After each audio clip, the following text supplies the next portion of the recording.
Chanting "Seeds are for life, not for business," protesters take to the streets in Guatemala City.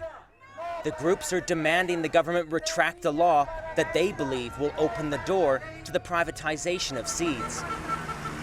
They say the so-called Monsanto law threatens Guatemala's food supply and could make the country's poor even poorer. We farmers choose our best corn to replant every year. This is how we've worked for thousands of years. But this law will allow Monsanto and other companies to patent these seeds. And the Guatemalan state will criminalize people who still use this traditional way of planting. In June, Guatemala's Congress quietly passed the law for the protection of new plant varieties. The decree is meant to protect the intellectual property of plant breeders who've created or discovered new plant varieties. Using patented seeds without permission could be punishable by fines, imprisonment, or both.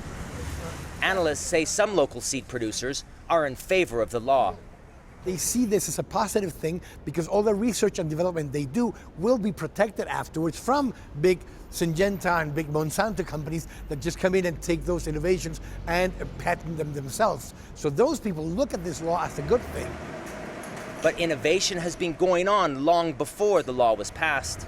Scientists at the government's Institute of Agricultural Science and Technology have created more than 140 improved seeds.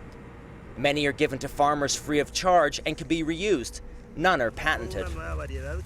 The head of the institute says legislators should respect another ruling passed earlier this year that declares corn a national patrimony. This law puts the genetic diversity that we have in this country at risk. Any person or company can protect these plant materials without having to invest anything, or without recognizing the rights of the indigenous community who originally discovered these materials and who worked to domesticate these plants. The Monsanto law is due to take effect in late September. But with 70% of Guatemalans growing their own crops, it will be hard to convince people that what's good for plant breeders is what's best for the country. David Mercer, Al Jazeera, Guatemala City.